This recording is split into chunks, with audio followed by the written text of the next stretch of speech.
producer, writer, quiz show, everything, Anthony Watt. We're so far in, and we haven't really got to Anthony's producing career, which is amazing. And we'll sort of go backwards because Spicks and Specks is still a powerhouse. And you've been involved with it from the inception. So, yeah, tell us how it came to be. Well, yeah, it was during Let Loose Live. I got a call from Paul Clark saying, want to do this comedy panel show about music. Are you interested? I said, absolutely, because I was a real student of English panel comedy show. And music. And for those listening, Anthony is currently wearing an Arctic Monkeys t-shirt. Yeah. Always. It was more the fact that it was a comedy panel show. It was, I'd listened to all of the radio shows from England when I was young. So Just a Minute, My Music, My Word. I loved comedy panel. I just thought it was a great way to get really good jokes in. Pretend quiz, but with some comedy in it. I'd worked on a comedy panel pilot for the ABC, run by Crackerjack with Mark Fennessy, called If I Ruled the World. And we did it when we were writing everything. Right. Giving jokes to all the panel, and it irked me because I think this is not the way we make it. I didn't know how you made it, but I didn't think that was the way. So it was fabulous to come and play in that world. We didn't have much pre-production time. They'd done a pilot, which had a bit too much improv in it. You know, they just said, improvise this, improvise that. It's like, no, we need definitive answers. Australia's not going to want to watch panel shows with improv in it. They're going to watch things with actual questions, answer questions. There was a different host for that pilot, wasn't it? It was, yeah, and he was good. Different title, different producer. But once we got Adam Hills locked in, we tried to work more on another Saturday night pilot that we'd done for Crackerjack, if you remember. Indeed. He refused to do it, but he was really interested in this because Paul said, we want to celebrate Australian music, and that really rocked Hills' boat, you know. So we got him along.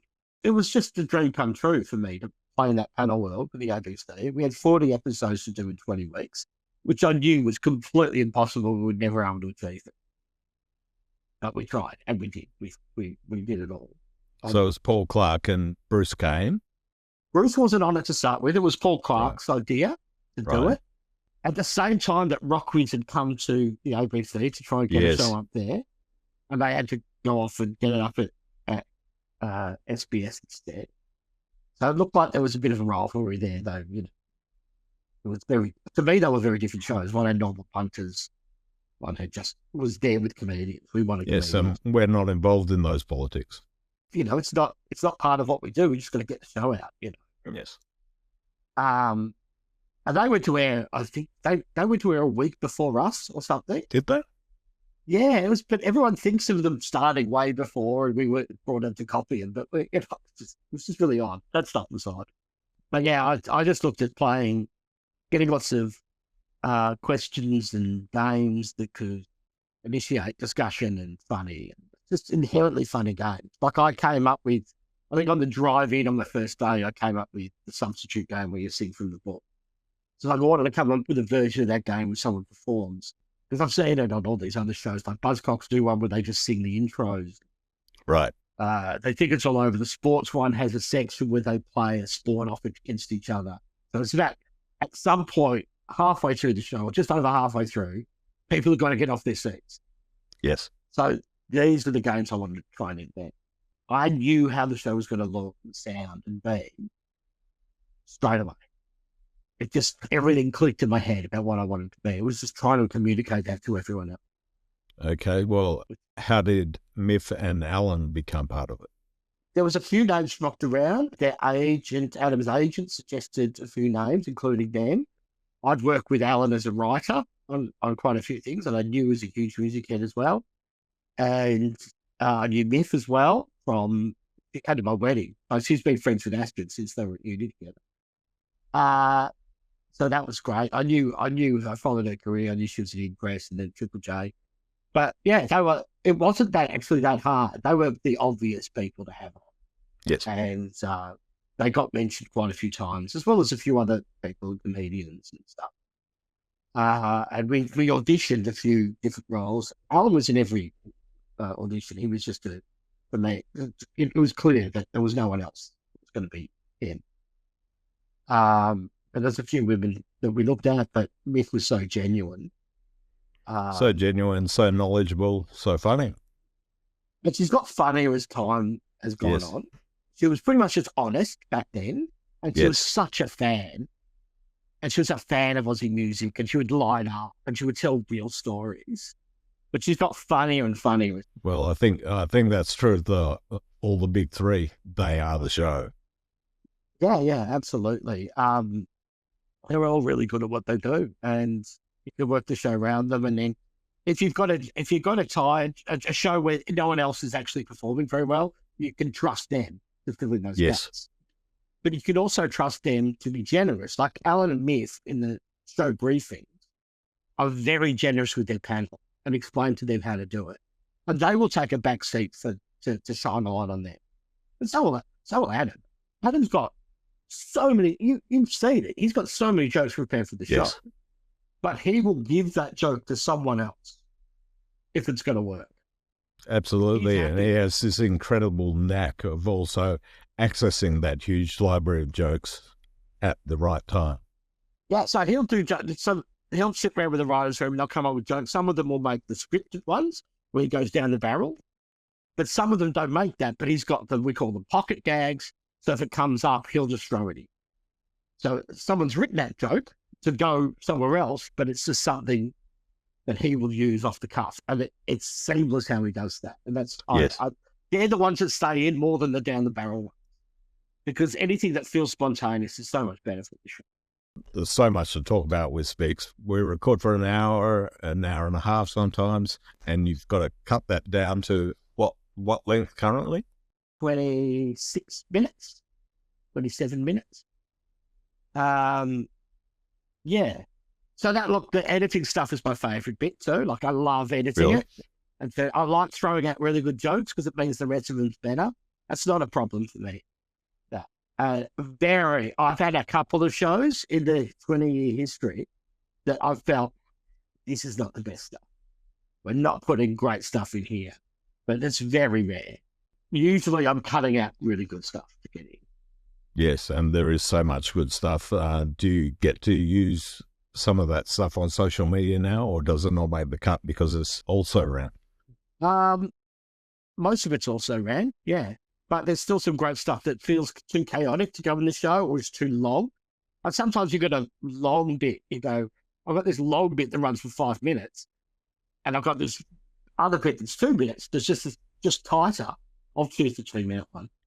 And I speak to our long-standing editor, Ken Hardy, who does many of the shows, and the difficulty of setups and callbacks, because you may have cut something out that was the setup to a callback.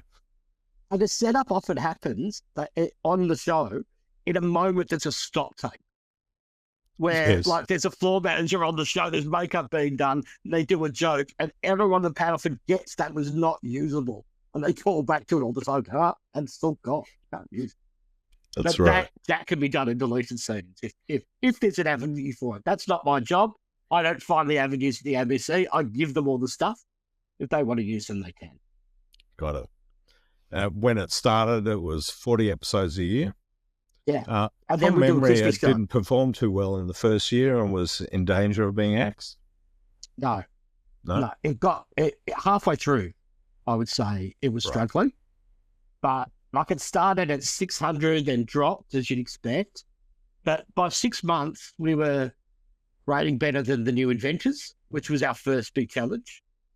And then by the end of the year, we were beating Blue Heelers. So it was that year. If it hadn't gone for 40, it wouldn't be here today.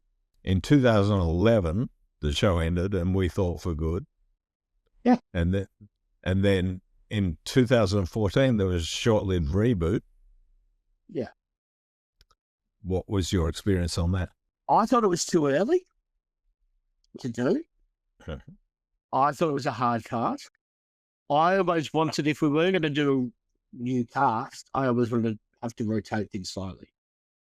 One person wants to drop out, and then we just get that other person in. Then you can last forever. I wanted it to last forever. So I was disappointed that the show ended as it did in the first place.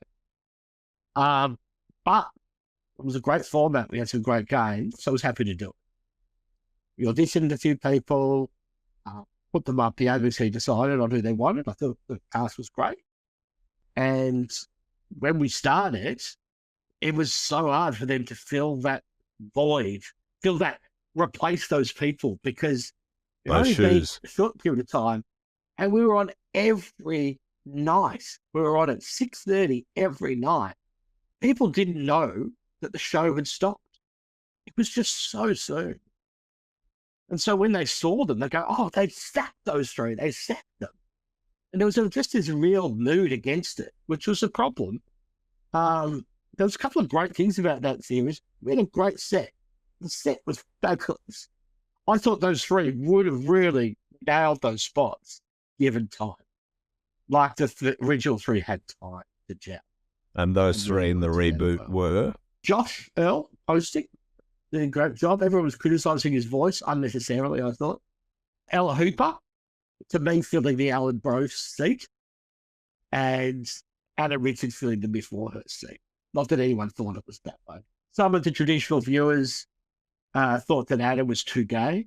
Anna Richard was too gay. Well, we got that sort of criticism, which is just horrendous. The thing that was different about that series compared to the first series we did is that the production side was good. We knew what we were doing. We invented some new games. We had good cast and so on. But a lot of the comments were just so, how dare they replace them? How dare they replace them? And people just switched off. And then just as the social media started going, hang on, I actually quite like this show, because they started to work better. They started working well together. And just as that happened, they pulled the pin. They just didn't give us enough time. Yes, well, That was really sad. And I think yeah. the complaint was basically what you were saying. They were running repeats every single night on the digital channel, and it was doing very well. They didn't take them off when we were starting. We asked them to take it off, and they said, yes, we'll take them off. And they go, oh, we've got nothing to put in there. So it was really hard for them to, but Annabelle and Mick was so slick doing the show.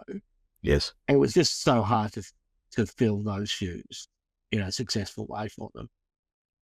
To replace that image in their head of the other three doing it. But I really feel for them, and I think Josh deserved a lot better because he was really good at it. Yes. He did a great job.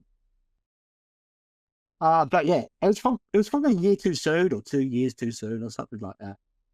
But then the other guys came back anyway, and I've got to keep working on it. So that was about 2019, initially some specials, and then everyone enjoyed it so much we went, why not do it again?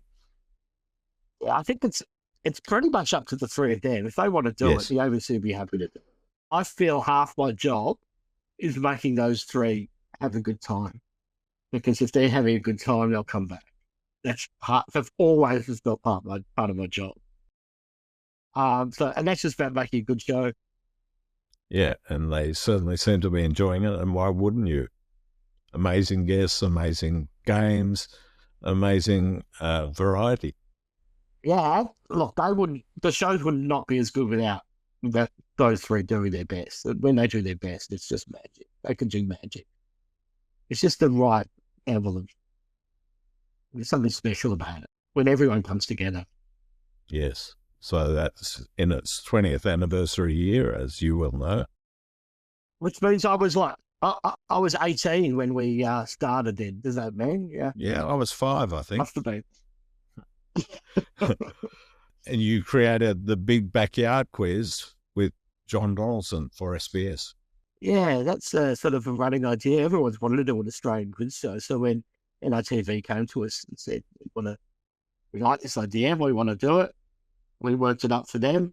Yeah, kind of handed it over now, because it's pretty hard to be the producers of an Indigenous panel comedy show. Yes. There's only so much we can do.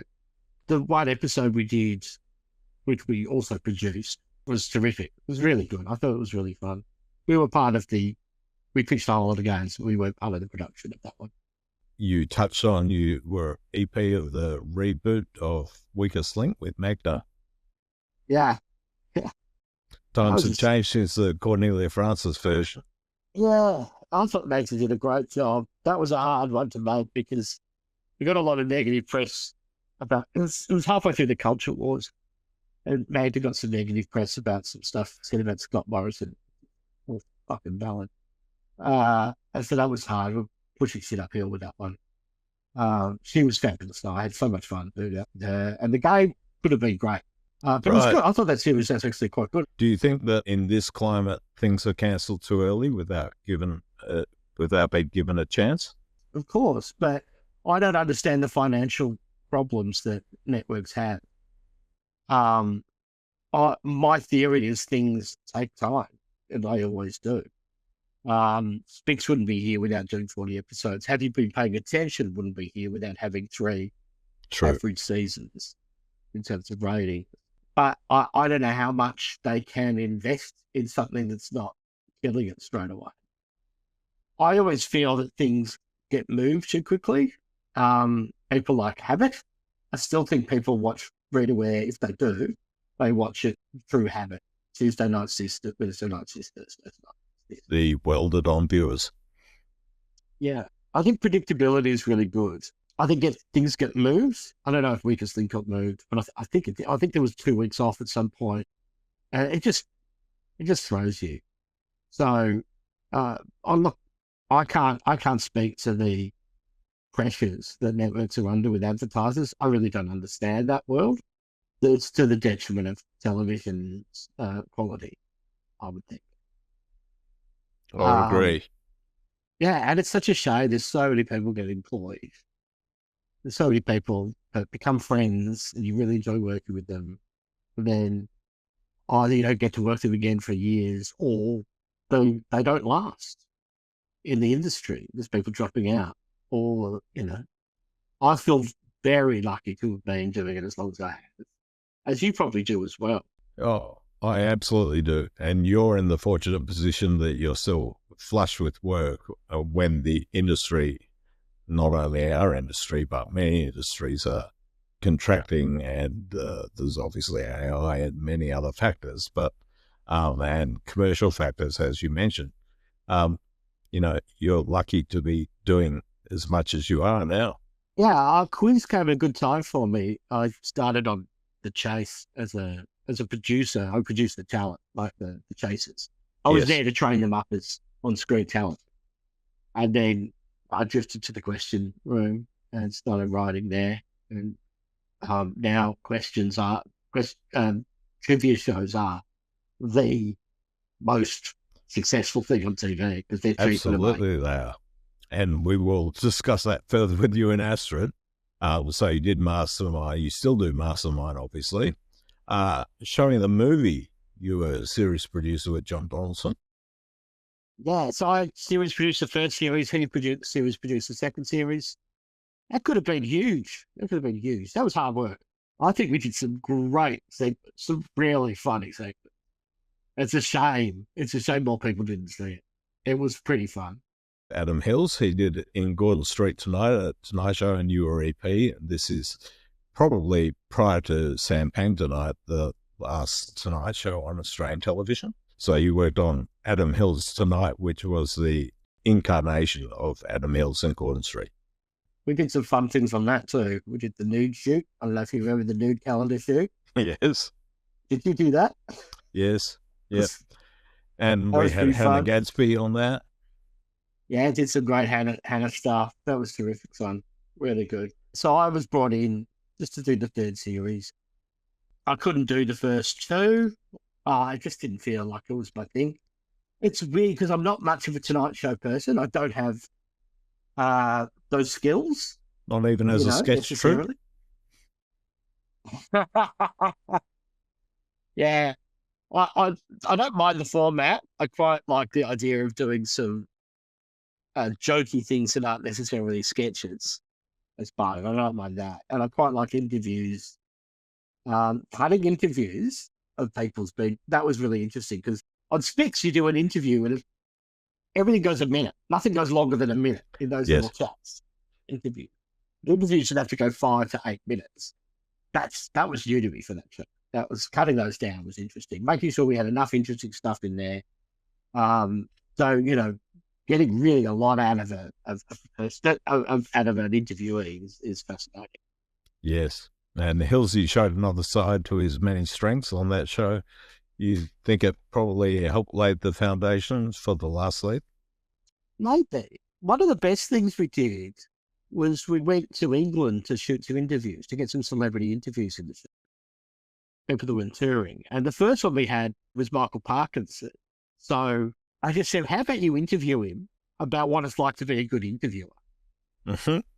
And just to see. Because let's go, I'm going to be doing lots of interviews in this season. I just want to talk to you about what you do. And he was terrific. And I think Adam really liked that because it got him to learn from the master as well. So that was really fun. And we cut it down to whatever, 5 minutes for the show. But then such a good interview. We ran a half hour on the Friday night. We just had a longer version. He was great. I love Parky. Parky was amazing. I met him too. He was incredible. And you have so many things. Steampunks, you were series producer with Paul Verhoeven. But let's talk about Sleuth 101, which you were a producer on that. It was a little scene show, and it was a gem that deserved better. It was a sort of whodunit. Yeah, it was.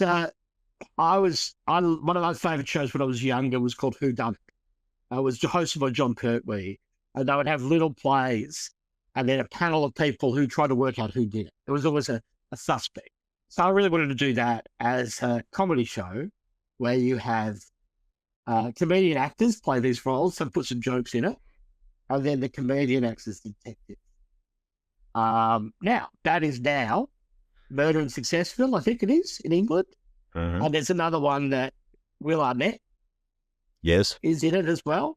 And they did the right thing. I wish I thought of this, is where the host is the detective and the guest is the assistant detective. Right. We just did it with a host, and then they have to look at the crime scene, and then they interview all the guests. We had some really great moments. I erred on making it a little bit too hard. I think we should have made it really obvious at the 20-minute mark. We should have made it so everyone could get it. Right. So it was a little bit too tricky, I think. So that was probably a mistake I made. We had Cal Wilson, God rest his soul. Beautiful Cal Wilson was host, amazing host. Amazing. She was really fun, great to work with. We got some great guests in. There's Colin Lane, Claire Hooper, Hamish Blake, Julian Morris. We had a lot of great detectives, but the cast were great. Francis Gloomslade, Emily Tahiti, Dave Lawson, John Wood, Frankie J. Holden. He was a victim, got stabbed with an aria. It was just, you directed that. It was fantastic. It was, I had people like on the crew just say, this is the best show I've ever done. This is going to be so good. It had the so-called drama component, and it had the studio component, and they were beautifully blended. The problem was, a couple of problems. They didn't want to go with the first episode. They wanted to put another episode to air, which was a Christmas special. We wanted to go into comedy night. Wednesday night was a big comedy night on the ABC. They put it on Friday night before the mysteries. Friday night was mystery night. Yep. And I just think you couldn't take it that seriously as mysteries. It had to feel like a comedy game show. Like it had to feel like that. And they put it on the wrong night. They got the wrong audience. People don't watch Friday night for comedy. And it went on, Landline or something, and then into this. Yeah. The lead into Silent Witness. It just felt like an anachronism. And an amazing caliber of cast. And artwork. There was some great artwork because I did that with Bruce Kane, and he had a whole lot of animators do stuff. So the opening titles were great. And we had a poster made for every episode that looks like it's a Pulp Fiction from the 50s. Yes. It was 70s, I can't remember. but they look great. But some funny performances, some really great performances. Great performances, and like, Celia's first dramatic performance, probably Nazim's as well. Yeah, we had Felicity Ward in there too. Yes. But we also had Sam Johnson in there, and it was just bizarre. We had some really good people. And I think most of the time it was pretty good. I don't know. What did you think? I thought it was a great show. I can't believe that it's never been repeated to my knowledge. With that caliber, and it was a good show. Yes, it had some faults. Had we been given the opportunity, it would have evolved, as you say. It was hard to make a half hour. We originally wanted it to be an hour. Then we could have built some more time in it. We tend to rush through when we got to cut it down to half an hour. So that was a problem. I don't think it worked as a half hour. I think it needed, the 45, 50 minutes. Yeah. So you do it as a 45-minute show, and particularly with a show like that where you've got to include clues. Yeah. It's my favourite moment of props buying, of a props guy. Scott Adcock, shout out to Scotty. We had and a moment Mark where, on that as well. Oh, his design was fantastic. Everything was going on, was like, it looked great everywhere we turned up. But there was a moment where the idea behind it, everyone looked suspicious. It was a parody show called Inside Chef about prisoners that were trained as cooks. So it was Master Chef for prisoners. That show has now been made. At the time, it was parody. That's right. From memory, Mark Mitchell was in it. Mark Mitchell played the chef, and there was a lot of red herrings. And the whole show had these red herrings, and one of which was Denise Scott played this poisoner. It was doing the cooking, which is great. You Master Chef, and you got a poisoner in there. And it looked, at one stage, she looked really suspicious about pouring something in something. It was really, she was just giving him the runs, basically. It was just a laxative that she was giving him. Pete Roseslaw was a detective, and he was interviewing Scotty, and she had her cane with her, and that's the thing that she was messing with to get the poison in, right? And he goes, "Can I have a look at your cane?" And she goes, "Oh, don't. And then he starts opening it, and I, of course, go, "Oh, fuck, we've got nothing in that cane. There is nothing in that cane." And he unscrews it, pours it out, and there's a vial of powder in there. And I didn't know about that. I did not know that at all. I should have thought of that. It's a great idea. And I went up to Mark and Scott later and said, "Who did that?" And I said, Scotty said, "Yeah, I saw that because it was kind of in the story. So I thought I'd put it in." It's like, you are a genius. And it's such a great moment. Isn't it great when those people add something to it? Absolutely. And that was one of the things about the show too, that the crew who did the drama side of it, as it were, also did the studio side. So they knew the story. They knew what was going on. Yeah. It was so much fun. But yeah, that got axed. And I think all episodes went to air or something. I don't know. But I was so down after that. I was still making Spicks, turning up every day, just feeling like a complete loser. I got excited about it. I thought that would be I thought it was going to be a successful show because everyone on the crew was telling me how good it was. It was great. And, perhaps I have rose-colored glasses, but I thought it was wonderful. Yeah, thank you. Thanks for being part of it. But yeah, I'll blame you. It was your fault. Yeah, it was all my fault. It usually is. Yeah, we had fun. I think we had fun doing that, but I just wish, that's the thing that you care about. Those things that basically anything I've had a piece of money, like money investment, has failed. Everything that I've just given my time over as a wage has been really, really successful. Well, I think Big Backyard Quiz could be an exception. Yeah, it could be. It could be, but we've handed that over, as I say. It's not ours anymore. Right. It's not. So that might be now a huge success.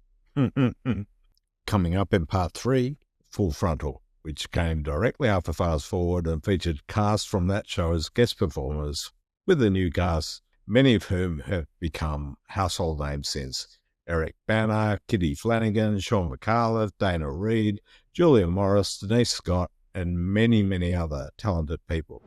There was a lot of stuff in the papers about her. She was front page of everything. And it was always criticising it. And we had basically Harry Packer and Rupert Murdoch on horseback. They release the fox, that's her, and she goes running off. And then they release the hounds, and they're press photographers. And they hound her down, and they kill her. We would send them out for sketches, but they weren't getting that much material back. Right. And there was a big failure rate in the sketches that we would write and they would shoot because we weren't there. I don't know if I've ever been a natural producer. I had to learn that skill. Yes. I'm a writer that turned into an executive producer through no one else doing it, you know. But when I started on Spicks, I needed people to do the other producing. I didn't know what producers did. I worked on scripted shows. Please like and subscribe, and above all, listen and view. We'll see you soon.